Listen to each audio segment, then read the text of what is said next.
Zachary Kell, and I'm here to present you on drugs, more specifically two main idea on drugs. Should it be legal or should it not be legal? And we're going to go into the history on, and we're talking about all drugs here. We're talking about crack, heroin, cocaine, all of them. So we're going to see if legalizing drugs, what's the benefits, what's the downfalls, and we're going to see what the opposing factor has to say. But before we get into that, we got to wonder what system we have currently in play, and that is called the prohibition system, the action of forbidding something especially by law. Heroin, marijuana, and cocaine can all be declined as a class 1 addictive drug, which means that the government doesn't want us to use them. And in 1971, Richard Nixon declares his war on drugs, criminally prosecuting drug users instead of making it a health issue. Federal researchers at the Substance Abuse and Mental Health Research Services Administration released annual figures on the number of Americans dealing with some form of drug-related substance use disorder. In 2016, the total affected number of people was 7,400,000. This number I wrote up here on the board. That is a lot of people currently dealing with drug situations. But getting into the actual topic itself, the people who are opposed to drugs have good reason to be opposed to drugs, because drugs are dangerous. They cause deaths. Around 72 people died from overdoses, or around 72,000 people died from overdoses in 2017. That's a lot of people. And they also there's also specific examples of why they don't want drug use. Has anyone heard of a basketball player named Lenny Diaz? Lenny Diaz was the professional basketball number's second draft pick in 1986. Died from overdosing once on cocaine. And that's pretty substantial. We see these drugs have an impact all the time, but we never really think about the harm they have on everyone in general. Political scientist James Wilson said that the harms to others from drug legalization will be greater than the harm, and its great harm that now exists from keeping these drugs illegal. These people just want to keep drugs illegal because they're dangerous. They ruin families, they tear them apart, they ruin careers, turn good people into monsters. That's the opposing side's argument. There's other arguments as well, such as like funding displacement. They say the funding that people not serving jail time and stuff will actually be about the same amount of funding, because they'll be treating their treatments and all that other stuff.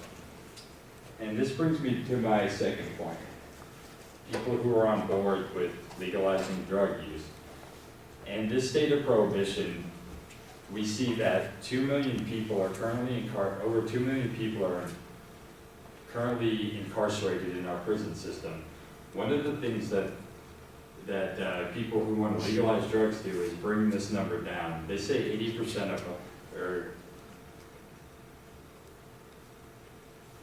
in 2014, 1.5 drug arrests happened, 80% was possession of drugs.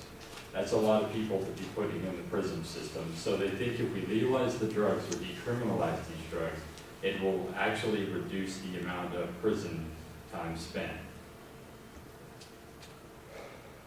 John Urquhart, sheriff from the Washington County who has fought the war on drugs for over 40 years, states the war on drugs was an abject failure, claiming that it has done nothing. And there's also other researches to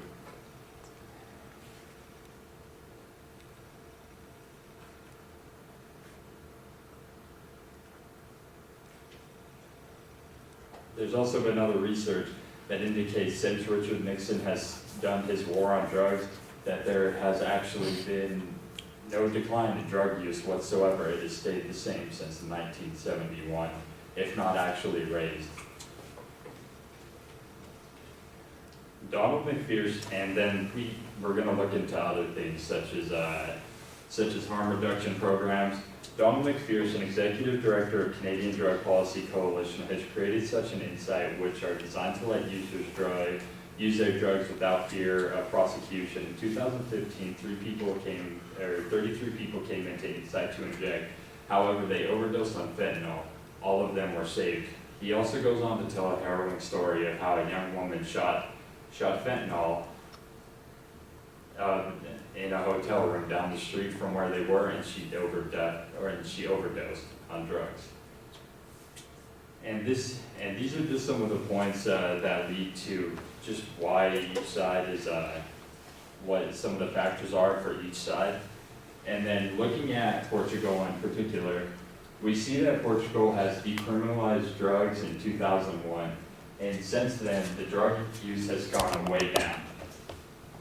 People per million in Portugal use considerably less drugs than people in Estonia for one member per million people. So it's just to give you an idea of a representation of how the system could work, but a lot of people look at the system and think that it will work. However, the correlated differences between Portugal and the US are significantly different, with California having more people than Portugal.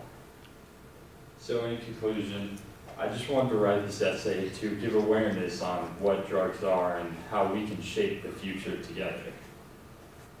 And that's it. Thank you all.